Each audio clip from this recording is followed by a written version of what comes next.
If you recall, we have reported previously that the next generation Kia Niro, which will replace the current model shortly, would no longer offer the popular EV variant. We cited Spanish portal motor.es and various Korean media with regards to this unfortunate speculation. And as more spy photos are being taken all over the globe of the impending second-generation compact crossover, there is now more evidence that might be pointing to the demise of the overachieving compact Kia Niro EV.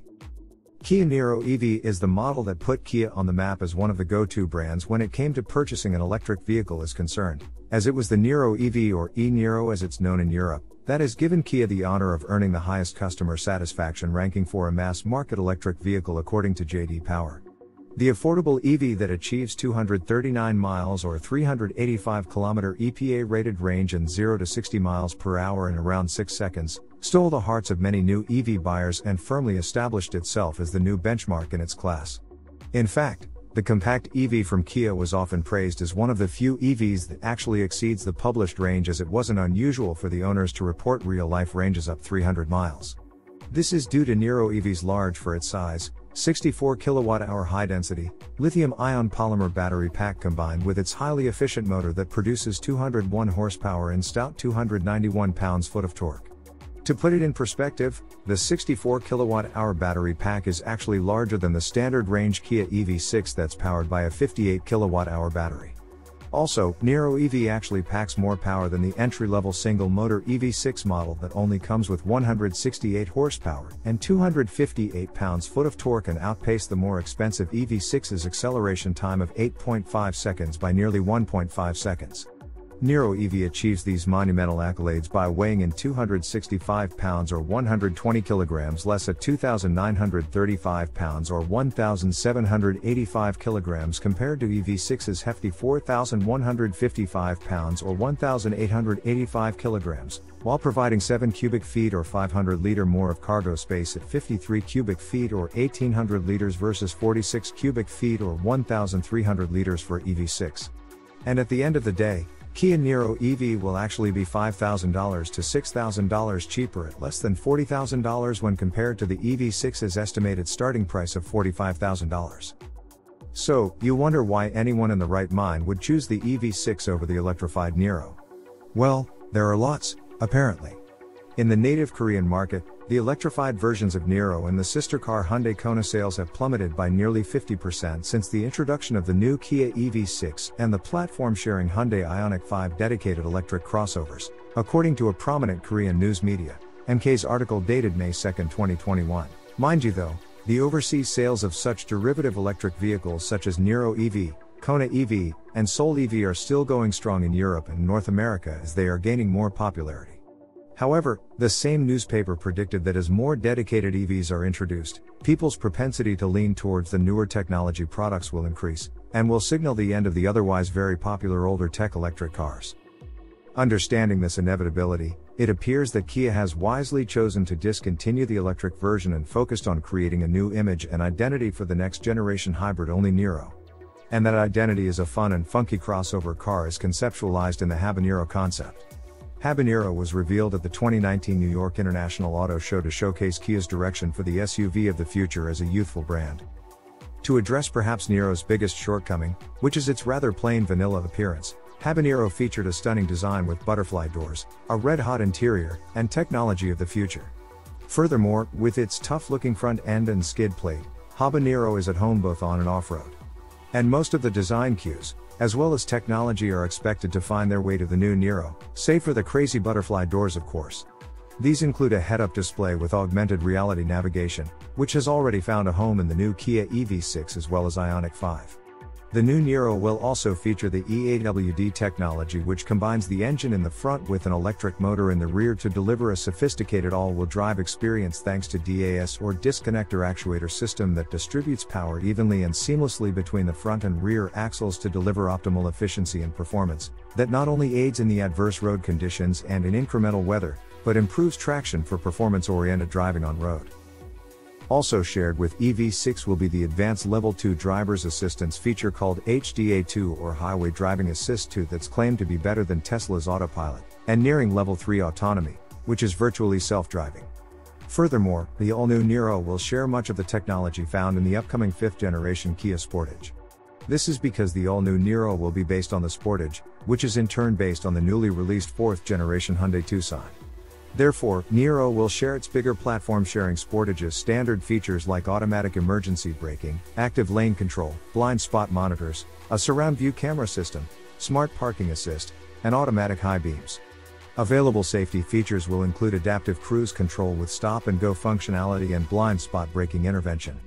In addition to the technical features, the platform sharing Kia Sportage and Kia Niro will also share most of the mechanicals. These include a hybrid engine with a turbocharged 1.6-liter inline 4-cylinder engine with a 44.2 kilowatt electric motor, and a 1.49 kilowatt-hour battery pack for a total output of 230 horsepower and 258 pounds-foot of torque, and a plug-in hybrid engine, which uses the same 1.6-liter turbo engine but has a more powerful 66.9 kilowatt electric motor and a larger 13.8 kilowatt-hour battery pack to produce a total of 261 horsepower and 258 pound-foot of torque that is capable achieving 35 miles or 56 kilometers of pure electric range, needing 2 hours to charge using the Level 2 charger. Both hybrid power plants are mated to a 6-speed automatic transmission. In the case of Sportage, however, the perennial bestseller Kia also receives the base 2.5-liter normally aspirated 4-cylinder engine good for 190 horsepower and 182 pound-foot of torque mated to 8-speed automatic transmission. Also, for Europe, there is to be a myriad of mild hybrid options on gasoline and diesel engines. Furthermore, unlike Niro, it's expected that the new Sportage will offer an electric version as well. This might be a shocking move for Kia to discontinue the popular Niro EV, but as Sportage is a bigger and more versatile platform that caters to much broader demographics, and it already has hundreds of thousands of loyal fan base that it has amassed, in over nearly 30 years of history that would stay within the familiar Sportage realm and try on the electrified Sportage before jumping ship to an entirely new dedicated electric vehicles such as the EV6. As a point of reference, the sales of Kia Niro did not exceed 100,000 units in 4 years since its introduction, but Kia Sportage sells over 80,000 units in just 1 year. So, it's not surprising that Kia has chosen Sportage to be the torchbearer for the derivative electric crossover, as the mass-market Sportage EV would definitely give a higher chance of success over the more niche-market Niro. Although no official information on the specification of the Sportage EV is released, we expect the next-generation pure electric power plant to exceed that of the current Niro EVs, and nearly matches that of the eGMP-based EV6's specifications. This notion is confirmed by the Hyundai Group's latest derivative electric Genesis Duo G80E and GV70E, which will offer 800 volts architecture similar to that of eGMP's. Although it doesn't charge as fast as the dedicated version that could charge to 80% in just 18 minutes, it still manages impressive 22 minutes, which is similar to the Porsche Taycan and Audi e-tron GT's time of 22.5 minutes. So, chances are the electrified Sportage will most likely share the same 800 volts technology to offer similar blazing charging speed. Although it may not offer electrified G80 and GV70's dual motor 384 horsepower, and a huge 87.2 kilowatt-hours battery pack good for 310 miles or 500 kilometers range, we anticipate that the electrified Sportage would offer similar performance as the long-range EV6 with a total output of about 230 to 250 horsepower good for 0 to 60 in just under 6 seconds. The battery packs would grow in capacity to 70 kilowatt-hours range and return a maximum range of about 250 miles or 400 kilometers officially. This figure may be a little short compared to that of the top echelon EV6 has to offer at 316 miles or 510 kilometers, but Kia Sportage expected to outclass EV6 in terms of the interior volume. The new Sportage will have cargo space of nearly 80 cubic feet or 2,265 liters compared to EV6's 46 cubic feet or 1,300 liters when the second row is folded. This is due to Sportage's traditional upright SUV body shape as opposed to EV6's sleek coupe-like profile, despite the fact that EV6 boasts 114.2 inches or 2,900 millimeters of super-long wheelbase versus Sportage's 108.5 inches or 2,756 millimeters. In fact, even the new Niro is expected to be bigger inside compared to EV6. Although the new Niro will not be as big as Sportage inside, as the new Niro will also feature a sleeker coupe-like roofline, it should grow in size from its current 106.3 inches or 2,700 millimeters of wheelbase to the length similar to that of Sportage. We expect the cargo capacity to grow to about 70 cubic feet or about 2,000 liters, which would be similar to the European short wheelbase Sportage that measures only 105.5 inches or 2,680 millimeters in wheelbase. So, for those of you who are in North America, Niro would be the closest thing to a short wheelbase European Sportage and a perfect alternative to Sportage if you are in the need of something smaller. With a more youthful and stylish design, it's ideal for singles or younger families with a lesser need for interior room and cargo space. Especially if you are not completely not sold on pure electric, but who are willing to give the hybrid a chance and want to do it in style. Stick with the familiar Sportage if you need a more traditional SUV with lots of room for both passengers and cargo. Also, although we believe that the new Sportage will turn out great when the actual production model is unveiled, those that find the avant-garde design of the Sportage to be too eccentric may find the new Niro's design to be more agreeable. For more information on the upcoming Niro and Sportage, please check out our previous videos. The anticipated unveiling is to be summer of 2021 for the new Sportage. As Kia has decided to release the existing version as a 2022 model, the arrival in North America is now expected to be delayed until early 2022 as a 2023 model. The prices will range from $25,000 to about $40,000 for the EV variant.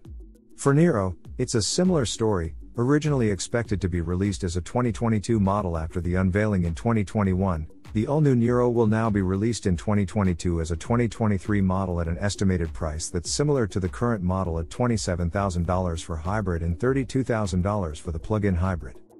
Previously anticipated to be terminated as of 2021, Kia is extending the life of the current generation Niro by another year. This is to alleviate the current supply problem associated with the brand new dedicated EV models such as EV6 due to the automotive semiconductor shortage coupled with the production issues with the pandemic. Kia is hoping that the current Niro EV would fulfill the role as a stopgap measure until the supply of the dedicated electric vehicles becomes stabilized. FYI, aside from the brand new Kia logo, the 2022 Niro is pretty much the same as the award-winning 2021 model that features the heat pump which reduces the effect of cold weather would have on the range of an electric vehicle, the same innovative technology that's also found in the latest EV6. So, it might not be a bad idea to stay with the highly capable current Niro EV for the next few years until the supply of the EV6 and Ioniq 5 become more stable, and all the bugs ironed out from the first-year models. Finally, as an end-of-video question, what would be your choice for the next couple of years? Still go for the gusto with EV6 or Ioniq 5, wait for the new Sportage EV to arrive next year, try your luck with the new Niro hybrid with more compact dimensions with funky style, or just stay with the tried and tested current Niro EV, which seems to offer everything you need in an electric car. Please cast your vote by clicking the link in the comment section. Thanks for watching AutoVision, your best source for the fastest Korean car news and rumors. Your support by commenting, liking, subscribing, and clicking the bell will be greatly appreciated.